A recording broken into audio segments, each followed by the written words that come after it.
مرنے کے بعد مردہ کتنی عیدیں اپنے گھر والوں کے ساتھ منانے آتا ہے، کتنے سال تک اپنے گھر والوں کو یاد کرتا ہے اور کتنے سال تک روتا رہتا ہے۔ ان تمام سوالات کے جوابات اس ویڈیو میں پیش کیے جائیں گے۔ ان کے علاوہ اور بھی بہت سی معلوماتی باتیں بیان کی جائیں گی، لہٰذا درخواست ہے کہ اس ویڈیو کو آخر تک ضرور دیکھیے گا۔ بسم اللہ الرحمن الرحیم۔ محترم ناظرین السلام علیکم۔ اللہ تبارک و تعالیٰ کا ارشاد عالی شان ہے، ہر ذی روح کو موت کا ذائقہ چکھنا ہے۔ موت اختیاری نہیں بلکہ لازمی ہے، حتیٰ کہ کسی کو موت کا وقت مقرر کرنے کا بھی اختیار حاصل نہیں۔ اگر ہم موت کے بارے میں معلومات رکھتے ہوں تب بھی، اور اگر نہ رکھتے ہوں تب بھی موت تو آ کر ہی رہے گی۔ سمندری مخلوقات، زمین پر رینگنے اور چلنے والے جانور، پرندے اور انسان الغرض ہر ذی روح ختم ہو جاتی ہے جب ان کا وقت مقرر آتا ہے، لیکن انسان چونکہ اشرف المخلوقات ہے، دماغ رکھتا ہے، سوچتا ہے اور اصول و ضوابط کے تحت اپنی زندگی گزارتا ہے، لہٰذا اس نے پیدائش سے لے کر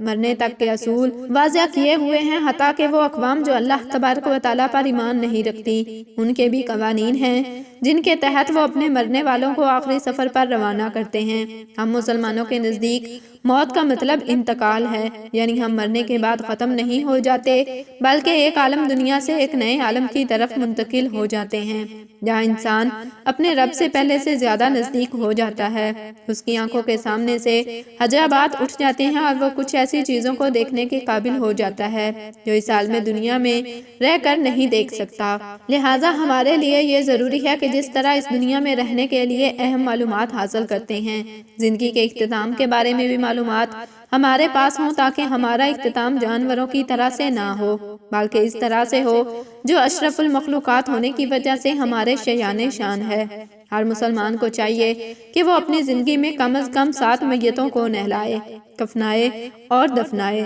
تاکہ اس پر موت کی حقیقت صحیح معنوں میں آشکار ہو سکے۔ اب یہ بھی جان لیجئے کہ کسی بھی مسلمان میت کا نہلانا، کفنانا اور دفنانا ہر مسلمان پر واجب ہے اور یہ فرض کفایہ ہے، اور اگر کوئی ایک بھی مسلمان یہ کام انجام دے دے تو سبھی کی طرف سے ہو جاتا ہے، لیکن اگر ایک بھی مسلمان یہ کام نہیں کرتا تو سب کے سب مسلمان گناہگار ہوں گے۔ رسول اللہ صلی اللہ علیہ وسلم نے اپنے ایک صحابی ابو ذر غفاری رضی اللہ تعالیٰ عنہ سے فرمایا، اے ابو ذر، اگر صبح کو پالو تو دوپہر کی بابت بات نہ کرو، اور اگر دوپہر کو پالو تو رات کی بابت ذکر نہ کرو، اور جب رات آ جائے تو صبح کی بات چیت نہ کرو، کیونکہ تمہیں کیا معلوم کہ کس وقت موت آ جائے۔ اے ابو ذر، ہر وقت موت کو اپنے پیش نظر رکھو۔ محترم ناظرین، موت کا وقت انسان پر بہت بھاری اور مشکل وقت ہوتا ہے۔ حدیث میں ہے کہ ایک کپڑا اگر کانٹوں سے بھری جھاڑی پر ڈال کر کھینچا جائے تو جو کیفیت اس کپڑے کی ہوتی ہے وہی کیفیت موت کے وقت انسان کی ہوتی ہے۔ یہ امر مسلمات میں سے ہے کہ وقت اعتذار ہر شخص اپنی محبت اور معرفت کے مطابق سرور کائنات صلی اللہ علیہ وسلم اور ائمہ معصومین کی زیادت سے مشرف ہوتا ہے، جبکہ دوسری جانب مختصر یعنی جس شخص پر نزاع کا عالم طاری ہوتا ہے تو شیطان بھی اپنی پوری طاقت اور قوت کے ساتھ اسے گمراہ کرنے کے لیے آن موجود ہوتا ہے۔ موت کے وقت شیطان کا انسان پر حملہ شدید ترین ہوتا ہے تاکہ وہ انسان منکر اور کافر ہو کر مرے اور ایمان کی دولت سے محروم رہے۔ اگر مرنے والا ہمیشہ واجبات اور مستحب ذکر و اذکار اور وظائف کا عادی رہا ہو تو اللہ تبارک و تعالیٰ اس کی مدد فرماتا ہے اور ملائکہ اس شخص کے پاس موجود شیاطین کو دور بھگا دیتے ہیں، ورنہ جو چیزیں اس کو دنیا میں پسند ہوتی ہیں شیاطین وہ چیزیں لے کر اس کے سامنے کھڑے ہو جاتے ہیں اور اس کو گمراہی پر مجبور کر دیتے ہیں۔ ملک الموت کی آمد کا وقت بھی مرنے والے کے لیے خاصا مشکل ترین مرحلہ ہوتا ہے۔ کچھ معلوم نہیں کہ وہ کس شکل اور کس حالت میں آئے گا، کس طرح روح قبض کرے گا، مشکل سے یا آسانی سے۔ اس کا انحصار انسان کے اعتقادات اور اعمال پر ہوتا ہے۔ جان کنی کے وقت انسان کا حلق خشک ہو جاتا ہے، پیاس بہت لگتی ہے، اور جو لوگ اس وقت آس پاس موجود ہوں گے ان کو چاہیے کہ وقفے وقفے سے چمچ کے ساتھ اس کے منہ کو پانی لگائیں۔ اگر شہد میسر ہو تو وہ پانی میں شامل کر لیں۔ ایسے وقت میں اجنبی لوگ آس پاس نہ جائیں، صرف وہ لوگ پاس رہیں جن کے چہروں سے وہ مانوس ہو۔ عزیز رشتہ دار مرنے والے کو کلمہ طیبہ، شہادتیں اور دعائے رضیت با اللہ پڑھائیں۔ اگر قریب المرگ شخص اپنی زبان سے ان کلمات کی ادائیگی نہ کر پائے تو اپنی زبان سے ائمہ کی امامت اور ولایت اور دیگر اعتقاد کی تلقین اس طرح کریں کہ مختصر اچھی طرح سمجھ لے۔ قریب المرگ پر آیت الکرسی اور معوذ 3 پڑھ کر دم کریں۔ سورۃ بقرہ کی آخری 3 آیات اور 6 کلمے پڑھنے کی بھی تلقین کریں اور خود بھی اس کے پاس بیٹھے بیٹھے یہ کلمات پڑھتے رہیں۔ اگر وہ عربی زبان نہیں سمجھتا تو اردو ترجمہ بھی ساتھ بیان کریں۔ قریب المرء کے پاس سورہ یاسین، سورہ صافات، سورہ احزاب، سورہ اعراف پڑھنے کی زیادہ فضیلت ہے۔ جس پر غسل جنابت فرض ہو چکا ہو، حائضہ، حائض والی عورت اور نفاسہ، نفاس والی عورت کا مرنے والے کے پاس جانا سختی سے منع ہے۔ اس سے رحمت کے فرشتے کراہت محسوس کرتے ہیں۔ محتضر کے پاس اونچی آواز میں باتیں کرنے اور رونے سے پرہیز کریں۔ اگر جان نہ نکل رہی ہو اور ممکن ہو تو مرنے والے کی چارپائی کو اس جگہ رکھا جائے جہاں وہ اکثر نماز پڑھتا تھا۔ مرنے والا اگر بے چینی محسوس کرے اور ہاتھ پاؤں چلائے تو اسے روکنے کی ہرگز کوشش نہ کریں۔ موت کی علامات میں سے یہ بھی ایک ہے۔ ہاتھ پاؤں کا ڈھیلا پڑ جانا اور ناک کا ٹیڑھا ہو جانا، دل کی دھڑکن اور سانس کا رک جانا، آنکھوں میں روشنی کا نہ رہنا اور جسم کی رنگت کا بدل جانا وغیرہ۔ روح نکلنے کے بعد آنکھیں اور ہونٹ بند کر دیں اور دونوں ہاتھوں کو پہلوں پہ پھیلا دیں۔ پاؤں کے انگوٹھے کسی چیز کے ساتھ آپس میں باندھ دیں، کسی کپڑے سے ٹھوڑی کے نیچے سے لے کر سر کے اوپر تک گرا لگا دیں تاکہ منہ کھلا نہ رہ جائے، کیونکہ اسی حالت میں میت ٹھنڈی ہو جائے گی تو اس کی حالت تبدیل نہیں ہوتی۔ میت کے زیورات اور انگوٹھیاں وغیرہ بھی جلد اتار لی جانی چاہیے تاکہ بعد میں سوجن کی وجہ سے اتارنے میں دقت پیش نہ آئے۔ میت کو کسی کپڑے وغیرہ سے ڈھانک دیں،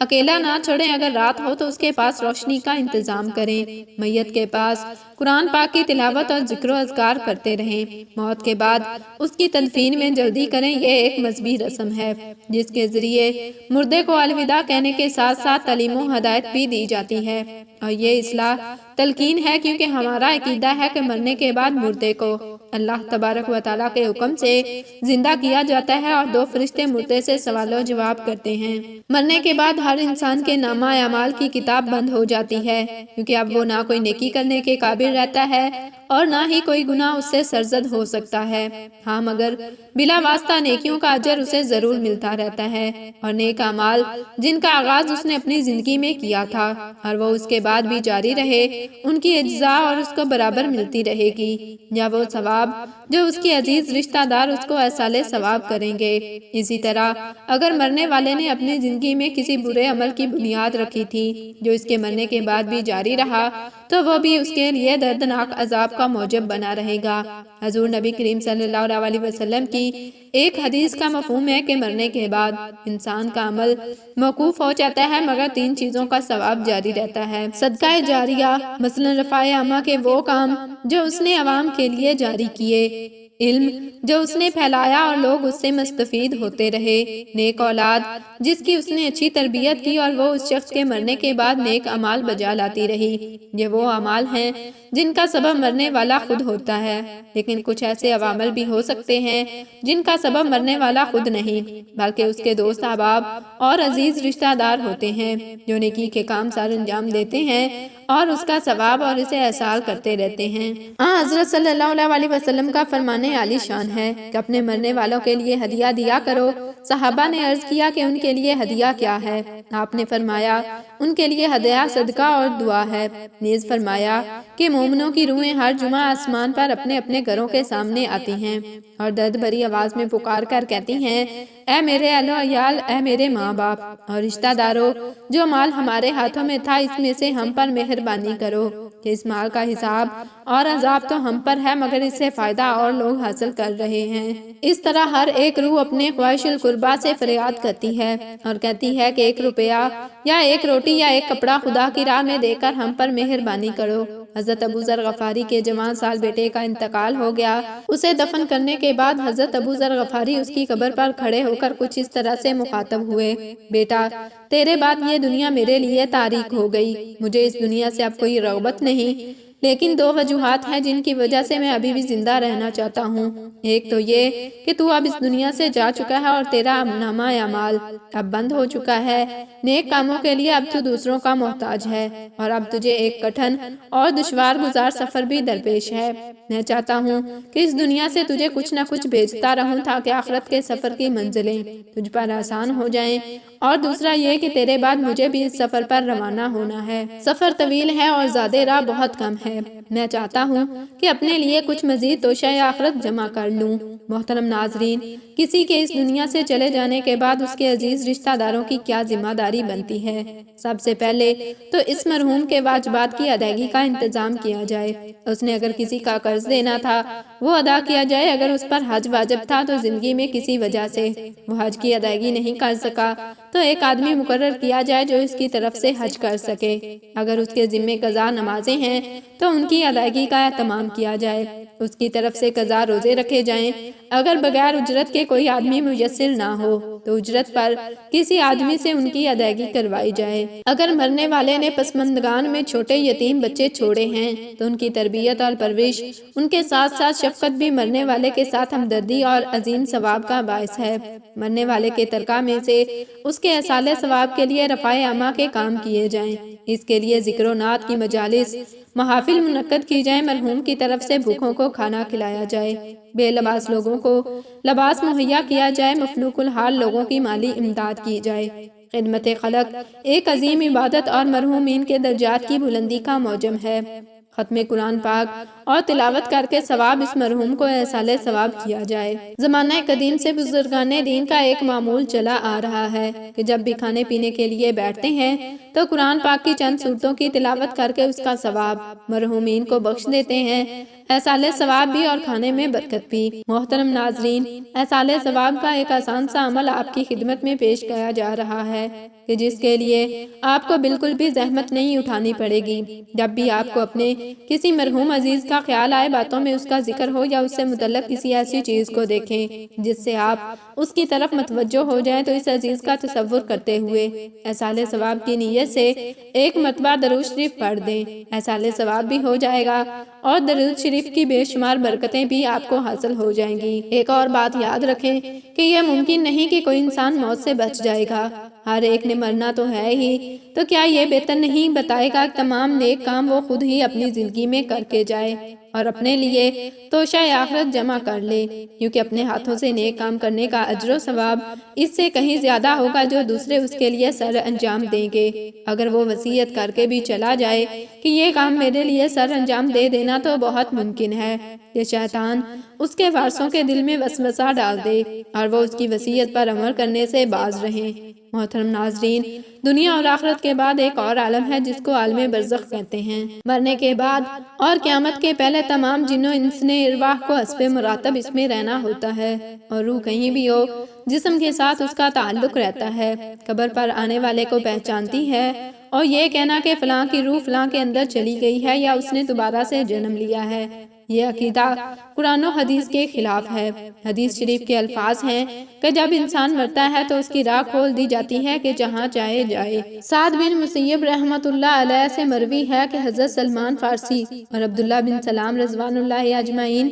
باہم ملے، ایک دوسرے سے کہا اگر مجھ سے پہلے انتقال کرو تو مجھے خبر دینا کہ وہاں کیا معاملہ پیش آیا۔ کہا گیا زندہ اور مردہ ملتے ہیں؟ تو فرمایا ہاں، مسلمان کی روح جنت میں ہوتی ہے اور وہاں اسے اختیار ہوتا ہے کہ جہاں چاہے جائے۔ محترم ناظرین، آئیے اب جانتے ہیں کیا مرنے کے بعد مردے اپنے گھر والوں کو یاد کرتے ہیں۔ دیکھیں، جب کسی انسان کا انتقال ہوتا ہے تو مرنے والے شخص کو یہ معلوم ہوتا ہے کہ ہم اس دنیا سے منتقل ہو کر اس دنیا میں یعنی عالم برزخ میں آ گئے ہیں، اور اس کو یہ ساری چیزیں یاد ہوتی ہیں کہ ہمارا گھر ہے اور مکان ہے، رشتہ دار ہیں، عزیز و اقارب ہیں، بہن بھائی ہیں اور ہماری ایک فیملی ہے، جہاں تک کہ جب اس مردے کی روح نکل جاتی ہے اور جب اس کو دفنایا جا رہا ہوتا ہے تو اس وقت وہ مردہ اپنی آنکھوں سے ساری چیزوں کو دیکھ بھی رہا ہوتا ہے، یعنی اس کی روح جو ہوتی ہے وہ ان ساری چیزوں کو دیکھ رہی ہوتی ہے اور اس کو یہ معلوم ہوتا ہے کہ اب ہمیں کفن پہنایا جا رہا ہے اور اب ہمارے جنازے کو اٹھایا جا رہا ہے۔ لہٰذا نیک بندہ تو یہاں تک کہتا ہے، یعنی جب اس کے جنازے کو لوگ اٹھاتے ہیں تو وہ کہتا ہے اے لوگو جلدی مجھے لے کر قبرستان چلو، وہ بہت جلد مجھے میرے اصلی ٹھکانے یعنی قبر کے اندر پہنچا دو، کیونکہ اسے موت کے وقت ہی پتا چل جاتا ہے کہ اس کے ساتھ آگے کیا ہونے والا ہے۔ لہٰذا مومن بندہ یہ کہتا ہے کہ مجھے جلدی لے چلو، مجھے قبر کے اندر اتار دو اور مجھے میرے اصلی ٹھکانے تک پہنچا دو، کیونکہ نبی کریم صلی اللہ علیہ وسلم نے ارشاد فرمایا ہے دنیا مومن کے لیے قید خانہ ہے اور کافر کے لیے جنت ہے۔ جو بھی گناہ گار، فاسق و فاجر، بے نمازی انسان ہوتا ہے وہ چیخ چیخ کر یہ کہتا ہے کہ اے لوگو مجھے کہاں لے کر جا رہے ہو؟ وہ اپنی فیملی سے کہتا ہے کہ میں نے اپنے بچوں کے لیے بہت زیادہ کمایا ہے، ان کے لیے گھر مکان بنایا، اب وہی بچے مجھے میرے گھر سے نکال کر اندھیری قبر میں لے جا رہے ہیں۔ اسے بہت گھبراہٹ ہو رہی ہوتی ہے اور وہ اپنی زبان حال سے کہنے کی کوشش بھی کرتا ہے کہ اے لوگو مجھے مت لے کر جاؤ۔ بہرحال جب اسے قبر کے اندر رکھ دیا جاتا ہے تو اسے یہ معلوم ہوتا ہے کہ اب وہ قبر کے اندر اس کی فیملی پچھلی دنیا ہے جس میں وہ پہلے تھا، وہاں اس کی فیملی اور اس کے رشتہ دار موجود ہیں، یہاں تک کہ جب کوئی انسان اپنے مردے کی قبر پر جاتا ہے تو وہ مردہ اپنی قبر پر آنے والے کو پہچان لیتا ہے کہ یہ ہمارا فلاں شخص ہے۔ اگر باپ قبر کے اندر ہے تو وہ پہچان لیتا ہے کہ میری قبر پر آیا ہوا میرا بیٹا ہے یا میرا بھائی ہے یا میرا فلاں رشتہ دار ہے، لیکن اگر وہ اپنے گناہوں کی وجہ سے سزائیں بھگت رہا ہوتا ہے تو پھر پہچاننے کے باوجود اس کی کوئی توجہ، اس کا کوئی دھیان اس کی طرف نہیں ہو پاتا۔ جب بھی کوئی مسلمان کسی قبر پر جاتا ہے تو کیا کہتا ہے؟ یقیناً وہ یہی کہتا ہے السلام علیکم یا اہل القبور، یعنی اے قبر والو تم پر سلامتی ہو۔ اس سے مراد وہ فرشتے ہیں جو قبر کے اندر ہیں اور وہ مردہ ہے جو قبر کے اندر ہے، اس کو یہ بات معلوم ہوتی ہے اور پھر وہ وہاں سے یاد بھی کر رہا ہوتا ہے اپنے گھر والوں کو۔ جب وہ یاد کرتا ہے اور پھر نبی کریم صلی اللہ علیہ وسلم نے ارشاد فرمایا جب کوئی شخص اپنے کسی مرحوم یعنی مردے کے لیے ایصال ثواب کرتا ہے تو جب اس کے لیے وہ تحفہ بنا کر اس کو پیش کیا جاتا ہے تو وہ بہت خوش ہوتا ہے، اس کو ایسی خوشی ملتی ہے اس وقت اس سے پہلے اس کو ایسی خوشی ملی نہیں ہوتی۔ جب کوئی بندہ کسی کے لیے ایصال ثواب کرتا ہے تو اس کو ایسی خوشی ملتی ہے کہ وہ اس سے بے حد خوش ہوتا ہے۔ بہرحال وہ اپنے گھر والوں کو یاد کرتا ہے اور جو گناہ گار شخص ہوتا ہے اسے یہ دنیا بہت یاد آتی ہے کہ ہم بہت عیش کی زندگی گزارتے تھے کیونکہ اس کے لیے وہ جنت تھی، لیکن جو نیک بندہ ہوتا ہے اس کے لیے یہ دنیا قید خانہ ہوتی ہے، اور جو قبر کی زندگی ہے یعنی عالم برزخ کی جو زندگی ہے وہ اس کے لیے جنت والی زندگی ہوتی ہے، کیونکہ اس کے لیے قبر کے اندر ہی جنت کا بچھونا بچھا دیا جاتا ہے۔ نیک بندے کے لیے قبر میں جنت کی کھڑکی کو کھول دیا جاتا ہے، اس کو جنت کا لباس پہنا دیا جاتا ہے اور جنت کی خوشبوئیں قبر کے اندر محسوس کرتا ہے۔ وہ نیک انسان جو نیک مردہ ہوتا ہے وہ قبر کے اندر بڑی راحتوں میں ہوتا ہے، تو اس کے بعد اس کو دنیا کی کوئی فکر پریشان نہیں کرتی، کیونکہ اب وہ اپنی اس زندگی میں ہوتا ہے جس میں اس کا اصلی ٹھکانہ ہے، تو وہ اس زندگی میں خوشی سے رہتا ہے۔ اور نیک لوگ ایسے ہوتے ہیں جب ان کا انتقال ہوتا ہے تو ان کو ایسے صلہ دیا جاتا ہے جیسے نئی نویلی دلہن ہو۔ معلوم ہوا کہ جو نیک بندہ ہے اس کی روح بڑے عیش و آرام میں رہتی ہے اور اسے دنیا کی کسی طرح کی کوئی فکر نہیں ہوتی۔ جو گناہگار بندہ ہوتا ہے اس کو یہ دنیا بھی بہت یاد آتی ہے اور وہ قبر کی سختیوں سے بہت پریشان ہوتا ہے۔ بہرحال جو اصل چیز ہے وہ عمل ہے اور عمل پر ہی یہ ساری چیزیں ہیں۔ اگر انسان کے اعمال اچھے ہیں تو موت سے اچھا کوئی پیغام نہیں، اور اگر انسان کے اعمال برے ہیں تو موت سے برا کوئی پیغام نہیں۔ قرآن کریم میں